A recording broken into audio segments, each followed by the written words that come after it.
Hello and welcome to this video. So in this one, we're going to be talking about simple practices that can help elevate our emotional state.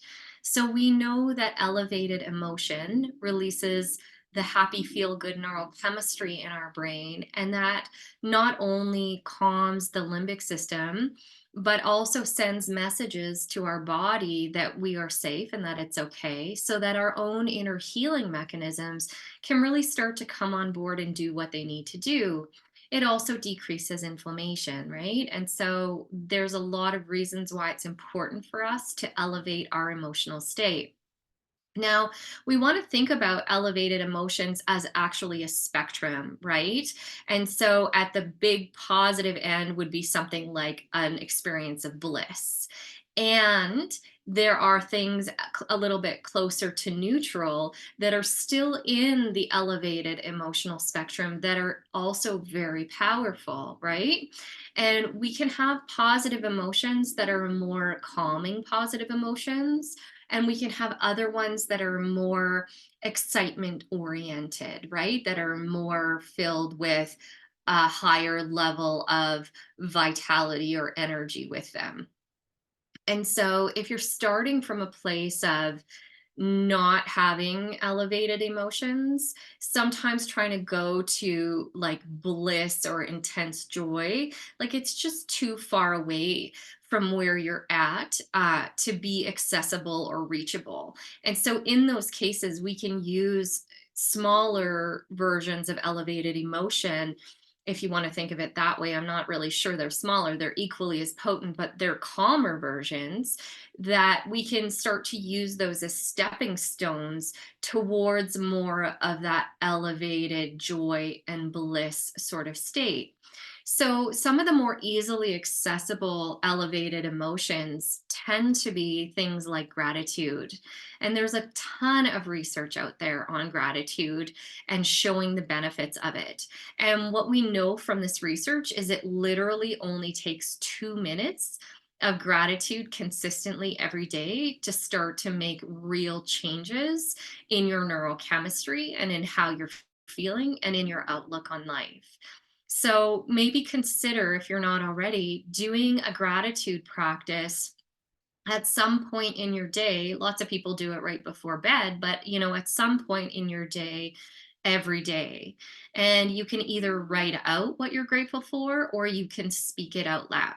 Because if we write about it or we speak it out loud, we're recruiting other parts of our brain. We're bringing other parts of our brain on board with this concept, and that makes it more potent. So that's a gratitude practice. The other one that's really simple that can be very helpful in starting to release that elevated neurochemistry is smiling. So, as long as your smile is big enough that it starts to reach your eyes, like that's the key, is a big enough smile that it's reaching your eyes, and you hold it on your face for 1 to 2 minutes.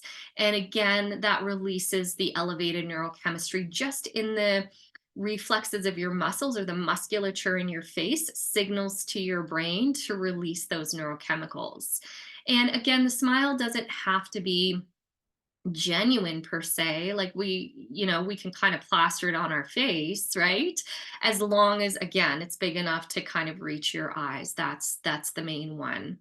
And that always reminds me, of course, of laughter yoga and the concept of laughing, and the fact that the laughing doesn't have to be genuine in order for us to get benefits. And sometimes that laughing, even fake laughing, can really be a stepping stone into genuine laughing and turning it into even more positive neurochemistry, right? So that's another one. I would say that's maybe a little bit further down the spectrum towards the joy and bliss end, but that's also one that's accessible that you could use. Another really potent positive emotional state is love, right? So, what do you love? Who do you love? And what do you love about them? Really making that conscious in your awareness and bringing that to mind and allowing yourself to kind of soak in those feelings of love or compassion that you have for that person, and allowing that to really fill you up. And again, with any of these emotional states, even if we're not feeling them at first, the more we do them, the more likely you are going to bring that actual genuine emotion on board, along with a sensation or a felt sense of that experience. And so I hope that you are willing to consider, some of these different alternatives to elevated emotion, and to keep in mind that, you can work with them. You think of it like building a skill, or building the network that really allows you to more deeply, or even at all, access those elevated emotions for people who don't have access to them, by doing these steps and tools regularly and through repetition. That's really the key to kind of opening the vault to really feeling those elevated emotions and being able to embody them. And then once we get to a place where we can embody them, we want to take it to the next level of really savoring those moments when they come.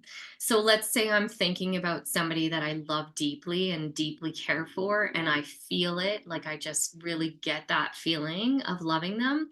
Then I want to bring my conscious awareness into savoring that feeling as it's there. So you get one level of benefit by evoking the feeling, you get the next level of benefit by savoring it and bringing conscious awareness to bring it in more deeply into your system and into your cells, right?